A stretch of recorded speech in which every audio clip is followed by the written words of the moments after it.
Ассаламу алейкум, урматтуу мекендештер, урматтуу бир туугандар. Мына биз бүгүнкү күндө жакшылык кылууга чакырык кылып келгенбиз. Жана чакырык кылып келебиз. Бирок биз бүгүнкү күндө чакырык эмес, сүйүнүч менен бөлүшүп келгенбиз. Ак өргөлүү болду деген сыяктуудай. Бирок биз бүгүн жүрөктү тилип өткөн ушундай бир кайгылуу бир көрүнүш менен жүрөгү ооруп элге кайрылууну туура көрүп атабыз. Анткени бүгүнкү күндө мына ушундай жагдайлар күн санап өсүп бараткандыгы бизди өкүндүрөт. Кыргыздын жигити катары. Ошондуктан мындан бир канча бир ай мурун биз 1,5 ай мурун ушундай Ширин эжекебиздин акыбалы тууралуу байланышып, Ширин эжекебиз бизге байланышка чыгып, азамат, алтыным, мен өзүмдүн алым жетпей жатат. Ата энемдин, бир туугандарымдын көзү азиз болгондуктан алар эч кандай бир жыйынтык чыгаруу кыйынга туруп атат деп ыйлап кайрылган көз жаш көз алдымда турат. Бүгүн ошол эжекебизди колубуздан келген бар мүмкүнчүлүк аракетти жасап, кайрымдуу мекендештерибиз менен биргеликте дүйнө кыргыздары менен булуң бурчунан чыгып, ден соолугун акыбалын сурап, колдоо көрсөтүп, 5-10 сомдон карайлаган карапайым эл чогултуп берген, аманат кылып берген акчасын менен Индия өлкөсүнө өз өлкөбүздөн бул ооруга күрөш жасай албагандыктан, бунун айланасында биз операцияларды биз өз өлкөбүздө жасай албагандыктан өзгө өлкөгө дагы муктаж болуп турабыз. Бирок ошол өлкөгө барып, Ширин эжекебиздин акыбалы менен, врачтар менен сүйлөшүүлөр жасап, операцияларды жүргүзүп, бүгүнкү күндө ошол көзүнөн жашы тамып турган эжекем ыйлаган бойдон бул дүйнө менен кош айтышып кете берди. Биз бул жерден биринчи жараткандан, экинчи элден, кайрымдуу мекендештерден кечирим сурайбыз. Анткени биз ошол жардамды бере албагандыгыбыз үчүн, ошол дүйнөдөн сактап калууга же болбосо өмүрүнө бир ден соолугуна бир жакшы кам көрө албай калгандыгыбыз үчүн мен жалпы элден кечирим сурайм. Анткени биз себепкер боло албадык. Элибиздин, журтубуздун жакшы бир үмүтүн актай албадык. Ошондуктан урматтуу бир туугандар, бул дүйнөдө ошол Ширин эжекебиздин барган жайына кайсыл бир күнү мен да барам. Ал жайга сиздер да барасыздар. Бул дүйнөдө дүйнө байлыгы менен, миллиондогон акчалары менен эч бир адам кала алган эмес. Бүгүнкү күндө муну тарых тастыктап айтып турат.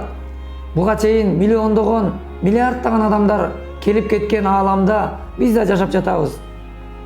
Эң өкүнүчтүүсү ушул өзүмчүлдүк жашоо менен, өз көмөчүнө гүл тартуу менен өмүр сүрүп өтүп кетип аткандыгыбыз өкүндүрөт. Балким ушул Ширин эжекенин акыбалын өз убагында колунда бар чоң бизнесмендер бир эле атка минер аткарып кое турган иш эле. Бирок ошону убак саатында кыла албагандыктан биз кечигип атабыз, көп нерседен кечигип атабыз. Ошондуктан айткым келет, пайгамбарыбыз Мухаммад саллаллаху алейхи вассаламдын хадисинде өтө чоң осуяттарын айткан: убакытты силер кескиле, эгер убакытты силер кеспесеңер, убакыт силерди кесет деген. Ошон үчүн бизди убакыт кесип жатат. Урматтуу бир туугандар, убакыт бизди кесип жатат. Ошондуктан убакытка уттурбастан биз аракет кылыш керек. Чечкиндүү кадамдарды бүгүн ойлонуш керек. Качанга чейин кыргыз көчөдө кайыр тилейт? Качанга чейин кыргыз бири-биринен жардам сурап, карапайым эл дагы канча убакытка чейин бул убакыттар созулуш керек. Бүгүн Кыргызда канчалаган кыргыз жетим калып жатат, канчалаган энелер сыздап, уулунан айрылып жатат. Көз азиз, мына Ширин эжекебиздин ата энеси дагы көз азиз, атанын дагы, эненин дагы көз азиз. Бир үй бүлөдө 9 адам жашайт. 9-унун 8-инин көзү көрбөгөн көз азиз майып үй бүлөдө бир гана Ширин эже көзү көрүп, бул аламды көргөн 8 адамдын көзү бир Ширин эже эле. Бул бүгүн дүйнөдөн өтүп отурат. 2 баласы жетим калып отурат. Өмүрлүк жары жок, томолой жетим калган балдардын тагдырын ким ойлойт? Ошондуктан урматтуу бир туугандар, кайдыгерликтен алыс болойлу. Бул ааламды таштап, миллиондогон акчалар жаныбызга пайда бербей кала турган бир күндөр бар экенин эсибизден чыгарбаш керек. Ошондуктан боорукерлик менен, мээримдүүлүк менен мекенибизди ойлоп, элибизди ойлоп, биздин аталарыбыз жашап өткөн манас атабыз кулалы таптап куш кылдым, курама жийип журт кылдым деген, бирок таптап койгон кушун биз туурубуздан учуруп албашыбыз керек. Чогултуп койгон элин дүйнөгө мигрант кылып, бүтүндөй элди чачыратып, мекенсиз калбаш керек. Ошон үчүн анын айланасында биз ойлонбосок жигит болуп, көрүп туруп сиз ойлонбосоңуз, анда бул мекенди ким ойлойт? Ким ойлойт? Ошондуктан биз ойлош керек. Намыстуу кыргыздын жигити катары мен ушул сөздү айткым келет. Эгерде ката айтып койгон болсом, мен кечирим сураймын. Бизди, сизди, бүгүнкү биздин кадамдарыбызды Аллах кечирген болсун. Биз өтө чоң, туура эмес кадамдарды жасап жатабыз. Биз муну бүгүн сезбей жатабыз.